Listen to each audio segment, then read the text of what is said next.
Questo che stai ascoltando è Mitologia, le meravigliose storie del mondo antico.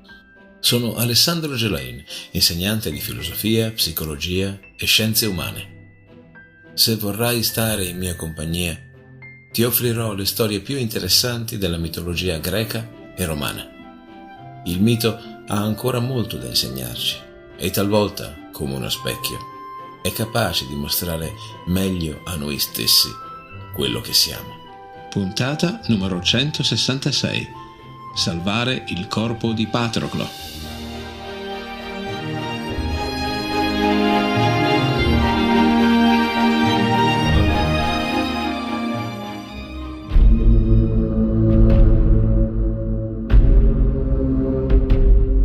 Menelao, che ha assistito alla uccisione di Patroclo, corre quasi istintivamente a proteggere il corpo del compagno d'armi. Si precipita con la sua tagliente spada, travolgendo e portando morte a chiunque gli si pari dinanzi, senza pietà. Vicino all'esanime Patroclo è ben piantato coi piedi solidamente appoggiati su una roccia Euforbo, il combattente dei Dardani che per primo lo ha ferito, come ricorderai. Egli non considera neppure di voler lasciare, o peggio, consegnare agli Achei quel corpo. Ritorna sui tuoi passi, Menelao. Dimentica questo morto e abbandona qui le sue spoglie rosse di sangue. Nessuno prima di me è riuscito ad abbattere Patroclo, né fra i troiani né tra le forze alleate. Questo corpo è mio. Lasciami dunque ottenere il vanto delle armi, o non avrò remore nel colpirti ed uccidere anche te.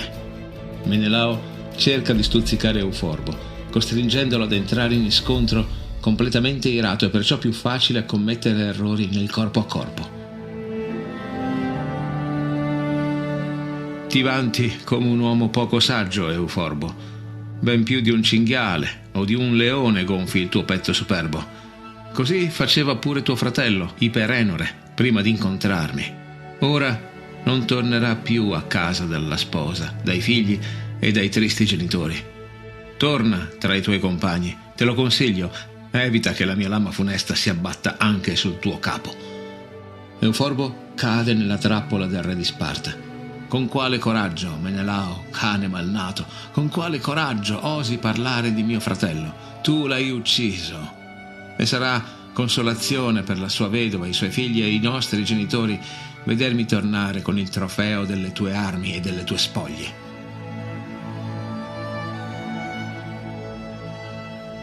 Vola la lancia di Euforbo, ma si spezza sul resistente scudo di Menelao. La lancia dell'Acheo ha miglior fortuna e trafigge la morbida carne del collo di Euforbo, che cade a terra senza vita.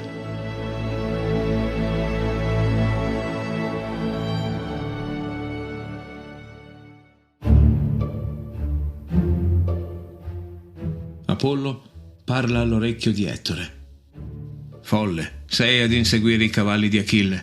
Forse non sai che sono indomabili se non alla mano del figlio di Teti. Non sprecare il tuo tempo qui, che Menelao ha appena abbattuto Euforbo, uno dei nostri uomini più valenti nella mischia. Guarda come proprio ora lo sta spogliando delle armi insanguinate.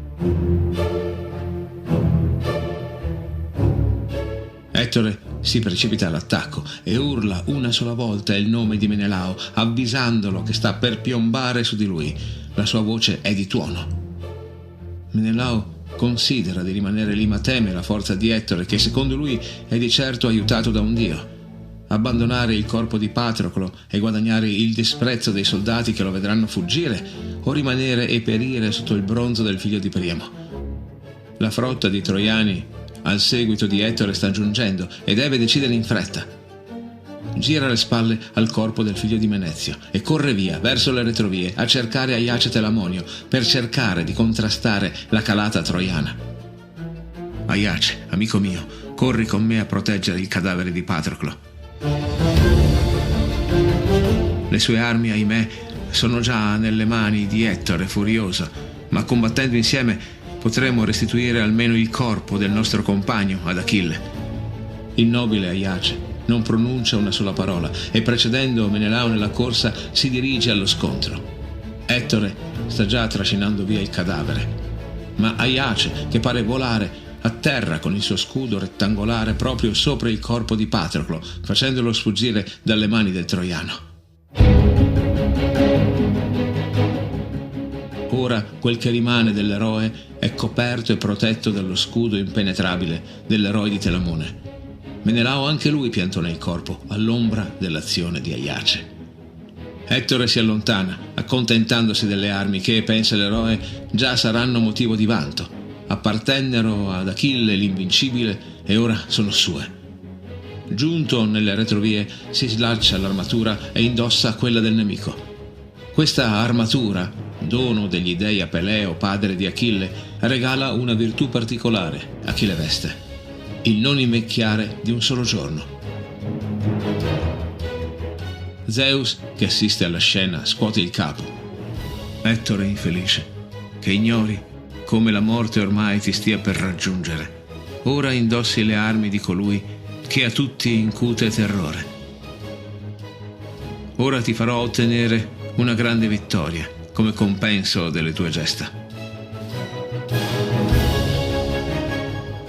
Seguendo la volontà del re degli dei, la magica armatura si adatta al busto di Ettore e nel suo cuore entra lo spirito di Ares che infonde forza e robustezza in tutto il suo essere.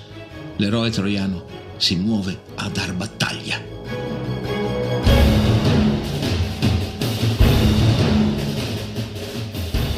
Vedendo arrivare le forze troiane guidate da Ettore che indossa la famosissima armatura di Achille, Aiace, preoccupato, parla a Menelao. Compagno mio, non ci sono più speranze che noi si possa tornare all'accampamento vivi dopo questo scontro. Il corpo di Patroclo potrebbe andare a far da cibo per gli animali e lo stesso potrebbe capitare a noi. Ettore e i suoi avanzano come nubi nere di tempesta. Io vedo un abisso di morte che si apre sotto i nostri piedi. Mentre io combatto, tu prova a chiamare a gran voce rinforzi. Intanto il cielo si incupisce, reso scuro da buie nubi che fanno apparire la battaglia ancor più spettrale e confusa.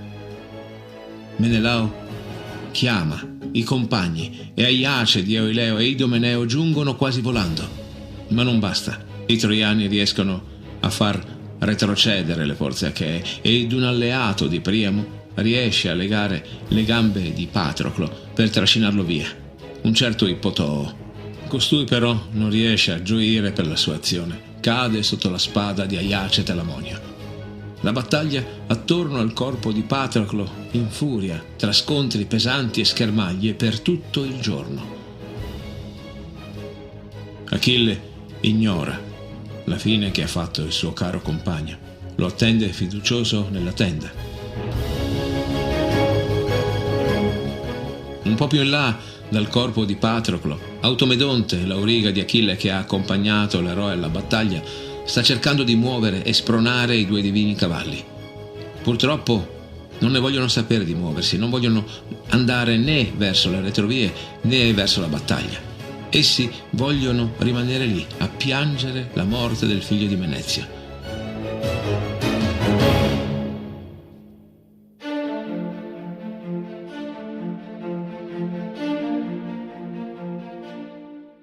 Automedonte li frusta, li carezza, li minaccia, parla con loro usando parole dolcissime ma non ottiene nulla.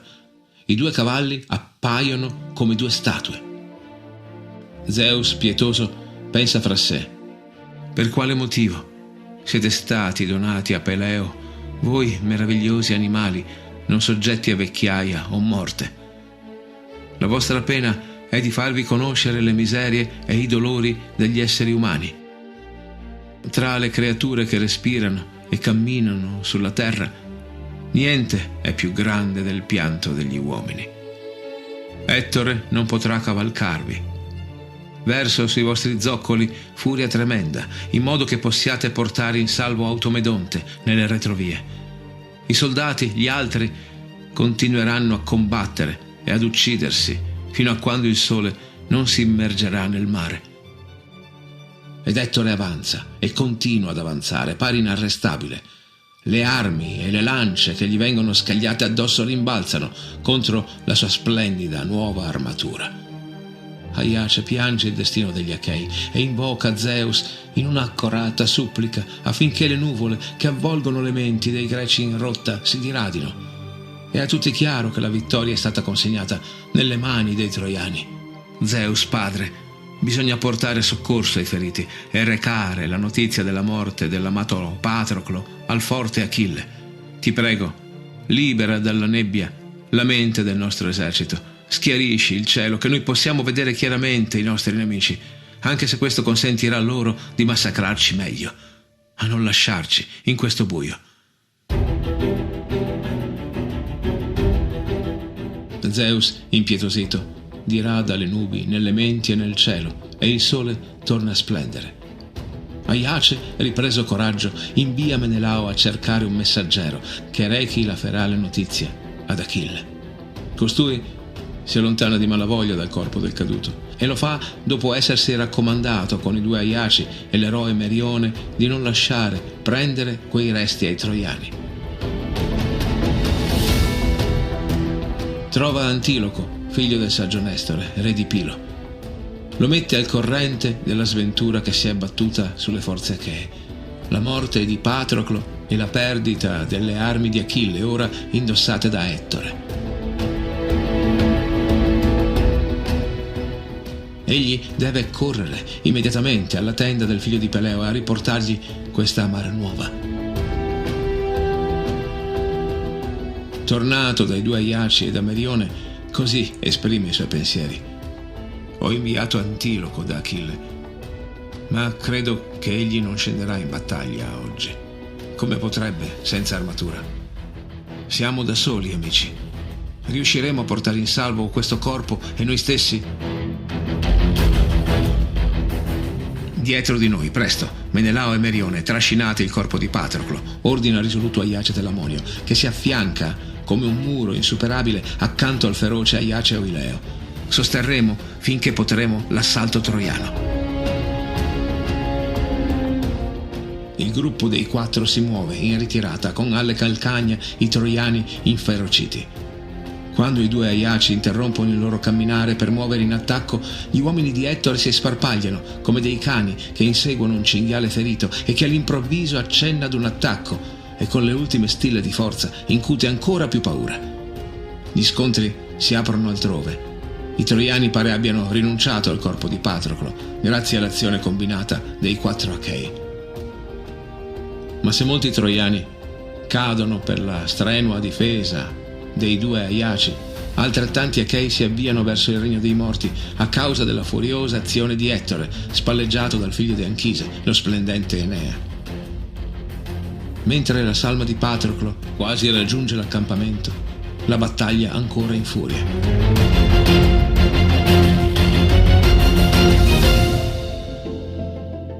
Antiloco, trafelato, giunge ai quartieri di Achille, che lo accoglie preoccupato. Pare aver intuito che qualcosa di grave sia accaduto. Per quale motivo il combattimento sta ruggendo verso le nostre navi? Dove si trova Patroclo, il migliore fra di noi? Dove si trova? Antiloco lo guarda muto.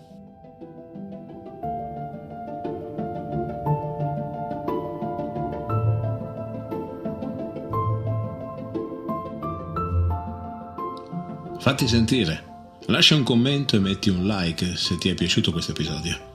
Condividi i tuoi episodi preferiti con i tuoi amici, è il gesto più sincero e gratificante per aiutarmi a far crescere questo canale. E se non lo hai già fatto, iscriviti subito. In questo modo non perderai mai un nuovo episodio. Se credi in questo progetto e desideri offrire il tuo supporto, ti invito a fare clic sul link TP nella descrizione. Troverai tutte le indicazioni su come puoi darmi una mano a migliorare costantemente il nostro canale. Inoltre, nel medesimo indirizzo ti potrai immergere in notizie che aggiorno regolarmente. Nei post soddisfo le curiosità dei nostri ascoltatori, rispondendo alle domande che mi vengono presentate su varie piattaforme. La pagina di TP è il luogo ideale per ottenere risposte dirette alle tue domande. In libreria trovi Eracle, la via dell'eroe, il nuovo libro nato da questo podcast. Nella descrizione di questo episodio trovi un link dal quale puoi scaricare un estratto gratuito del libro. E lo stesso puoi fare con il mio primo libro, Il Re degli Dei. Dai un'occhiata anche al primogenito. Ringrazio i mecenati che su Tipeee supportano questo podcast entrando anima e cuore nel progetto. Speranza, Giacomo e Vanessa.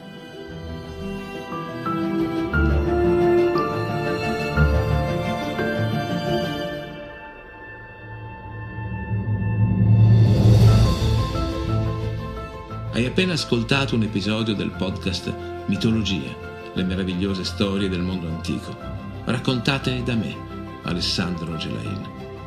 Grazie per esserti sintonizzato. Apple Podcast, Google Podcast, Spotify, Castbox, Spreaker, scegli tu. Iscriviti a questo podcast sulla tua piattaforma preferita. Ci sentiamo al prossimo episodio.